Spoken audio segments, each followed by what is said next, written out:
नमस्कार विद्यार्थी मित्रांनो, मराठी जीके अकॅडमी या यूट्यूब चॅनल आपले सर्वांचे स्वागत आहे। आजच्या व्हिडिओमध्ये आपण जिल्हा न्यायालय भरती विषयी महत्त्वपूर्ण प्रश्नसंच घेणार आहोत। तर मित्रांनो, व्हिडिओला शेवटपर्यंत पाहायचे आणि व्हिडिओला लाईक आणि चॅनलला सबस्क्राइब नक्की करायचं आहे का तर मित्रांनो, असे महत्त्वपूर्ण व्हिडिओ आपल्याला नक्की बघावयास मिळतील। तर मित्रांनो, व्हिडिओला सुरुवात करूया। प्रश्न क्रमांक पहिला, जिल्हा परिषदेचा प्रमुख प्रशासकीय अधिकारी कोण असतो? तर ऑप्शन क्रमांक 1 योग्य राहील मित्रांनो आपलं उत्तर मुख्य कार्यकारी अधिकारी हा जिल्हा परिषदेचा प्रमुख प्रशासकीय अधिकारी असतो। प्रश्न क्रमांक दुसरा, पंचायत राज शिफारस कोणत्या केंद्रीय समितीने केली? तर ऑप्शन क्रमांक 2 योग्य राहील मित्रांनो आपलं उत्तर बलवंतराय मेहता समितीने पंचायत राजची शिफारस केली। प्रश्न क्रमांक तिसरा, स्थानिक स्वराज्य संस्थेमध्ये महिलांना 33% आरक्षण देणारे भारतातील पहिले राज्य कोणते? तर ऑप्शन क्रमांक 1 योग्य राहील मित्रांनो आपलं उत्तर महाराष्ट्र हे राज्य स्थानिक स्वराज्य संस्थेमध्ये महिलांना 33% आरक्षण देणारे भारतातील पहिले राज्य आहे। प्रश्न क्रमांक चौथा, स्थानिक स्वराज्य संस्थेमध्ये महिलांना सध्या किती टक्के आरक्षण देण्यात आले आहे? तर ऑप्शन क्रमांक 1 योग्य राहील मित्रांनो आपलं उत्तर 50% आरक्षण स्थानिक स्वराज्य संस्थेमध्ये महिलांना सध्या देण्यात आले आहे। प्रश्न क्रमांक 5, पंचायत समितीचा सचिव कोण असतो? तर ऑप्शन क्रमांक 2 योग्य राहील मित्रांनो आपलं उत्तर गट विकास अधिकारी हा पंचायत समितीचा सचिव असतो। प्रश्न क्रमांक 6, पूर्ण आंदोलनचा नारा कोणी दिला आहे? तर ऑप्शन क्रमांक 1 योग्य राहील मित्रांनो आपलं उत्तर जयप्रकाश मेहता यांनी पूर्ण आंदोलनचा नारा दिला आहे।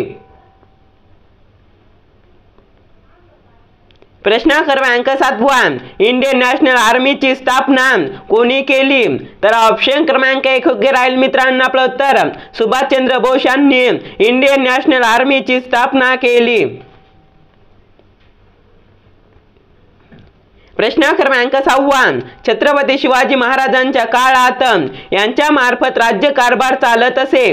तर ऑप्शन क्रमांक 4 योग्य राहील मित्रांनो आपलं उत्तर अष्टप्रधान मंडळ यांच्या मार्फत छत्रपती शिवाजी महाराजांच्या काळात राज्यकारभार चालत असे।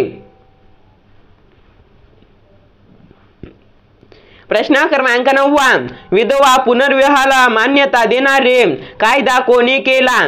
तर ऑप्शन क्रमांक 2 योग्य राहील मित्रांनो आपलं उत्तर लॉर्ड डलहौसी यांनी विधवा पुनर्विवाहाला मान्यता देणारा कायदा केला। प्रश्न क्रमांक 10, महाराष्ट्रामध्ये चुंबकीय वेधशाळा खालीलपैकी कोणत्या शहरात आहे? तर ऑप्शन क्रमांक 1 योग्य राहील मित्रांनो आपलं उत्तर अलिबाग या शहरामध्ये महाराष्ट्रामध्ये चुंबकीय वेधशाळा आहे। प्रश्न क्रमांक 11, पोलिओची लस तयार करण्याचा कारखाना देशात खालीलपैकी कोणत्या ठिकाणी आहे? तर ऑप्शन क्रमांक 2 योग्य राहील मित्रांनो आपलं उत्तर बुलंदशहर उत्तर प्रदेश या ठिकाणी पोलिओ लस तयार करण्याचा कारखाना आहे। प्रश्न क्रमांक 12, 1890 मध्ये स्थापन झालेल्या सार्वजनिक सभेची कोण निगडीत आहे? तर ऑप्शन क्रमांक 3 योग्य राहील मित्रांनो आपलं उत्तर सार्वजनिक काका हे 1890 मध्ये स्थापन झालेल्या सार्वजनिक सभेची निगडीत आहेत। प्रश्न क्रमांक 13, मोगल काळात दरबारी भाषा म्हणून कोणत्या भाषेचा वापर केला जात असे? तर ऑप्शन क्रमांक 1 योग्य राहील मित्रांनो आपलं उत्तर पर्शियन या भाषेचा मोगल काळात दरबारी भाषा म्हणून वापर केला जात असे।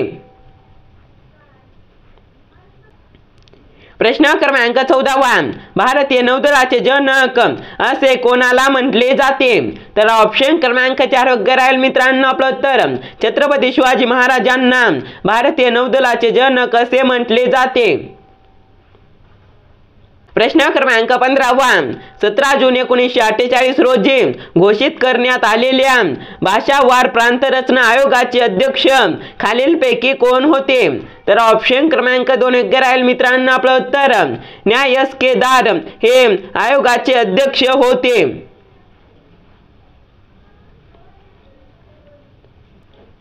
प्रश्न क्रमांक 16 भारताच्या एकत्रित निधीतून खर्च करण्यासाठी कोणाची संमती आवश्यक असते? तर ऑप्शन क्रमांक 3 योग्य राहील मित्रांनो आपलं उत्तर संसदेच्या दोन्ही गृहांची संमती भारताच्या एकत्रित निधीतून खर्च करण्यासाठी आवश्यक असते। प्रश्न क्रमांक 17 महाराष्ट्राचे अर्थमंत्री महाराष्ट्राचा अर्थसंकल्प विधानसभेत कोणाच्या वतीने सादर करतात? तर ऑप्शन क्रमांक 2 योग्य राहील मित्रांनो आपलं उत्तर राज्यपाल यांच्या वतीने महाराष्ट्राचे अर्थमंत्री महाराष्ट्राचा अर्थसंकल्प विधानसभेत सादर करतात। प्रश्न क्रमांक 18 मूलभूत अधिकारांचा समावेश घटनेच्या कोणत्या भागात केला आहे? तर ऑप्शन क्रमांक 2 योग्य राहील मित्रांनो आपलं उत्तर भाग 3 या भागामध्ये मूलभूत अधिकारांचा समावेश घटनेच्या केला आहे। प्रश्न क्रमांक 19 शोभेची दारू तयार करण्यासाठी खालीलपैकी कशाचा वापर करतात? तर ऑप्शन क्रमांक 1 योग्य राहील मित्रांनो आपलं उत्तर फॉस्फरस या धातूचा उपयोग शोभेची दारू तयार करण्यासाठी करतात। प्रश्न क्रमांक 20 महिको या कृषी संस्थेचे संशोधन केंद्र कोणत्या जिल्ह्यात आहे?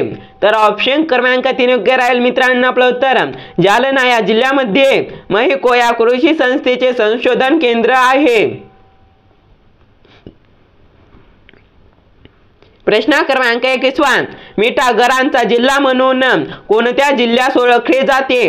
तर ऑप्शन क्रमांक 2 योग्य राहील मित्रांनो आपलं उत्तर रायगड या जिल्ह्यामध्ये मिठागरांचा जिल्हा म्हणून ओळखले जाते। प्रश्न क्रमांक 22 कार्बन टॅक्स लागू करणारा पहिला देश कोणता आहे? तर ऑप्शन क्रमांक 4 योग्य राहील मित्रांनो आपलं उत्तर न्यूझीलंड हा देश कार्बन टॅक्स लागू करणारा पहिला देश आहे। प्रश्न क्रमांक 23 दलाई लामा यांना नुकतेच कोणत्या देशाने नागरिकत्व बहाल केले आहे?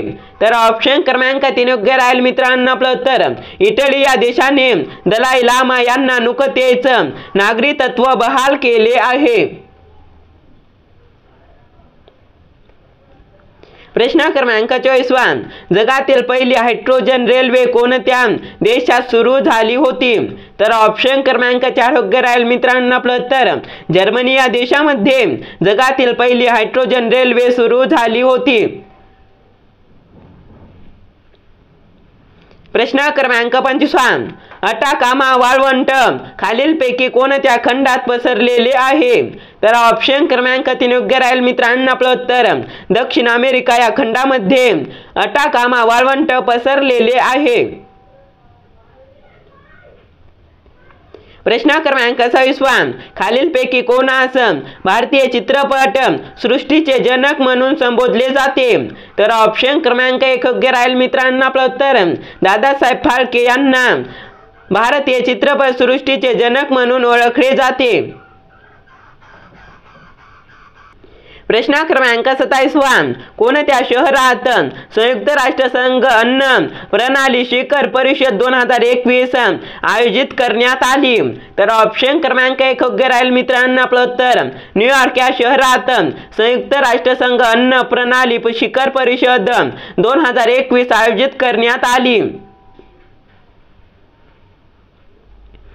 प्रश्न क्रमांक 28 25 सप्टेंबर 2021 रोजी सौभाग्य योजनेला किती वर्ष पूर्ण झाले? तर ऑप्शन क्रमांक 4 योग्य राहील मित्रांनो आपलं उत्तर 4 वर्ष पूर्ण झाले 25 सप्टेंबर 2021 रोजी सौभाग्य या योजनेला। प्रश्न क्रमांक 29 खालीलपैकी कोणत्या देशात कुन पर्वत आहे? तर ऑप्शन क्रमांक 1 योग्य राहील मित्रांनो आपलं उत्तर भारत या देशामध्ये कुन पर्वत आहे। प्रश्न क्रमांक 30 कोणत्या दिवशी आंतरराष्ट्रीय शांती दिवस म्हणून साजरा केला जातो? तर ऑप्शन क्रमांक 2 योग्य राहील मित्रांनो आपलं उत्तर 21 सप्टेंबर हा दिवस आंतरराष्ट्रीय शांती दिवस म्हणून साजरा केला जातो। व्हिडिओ आवडल्यास लाईक आणि चॅनलला सबस्क्राइब नक्की करा मित्रांनो। आपण भेटूया नेक्स्ट व्हिडिओमध्ये।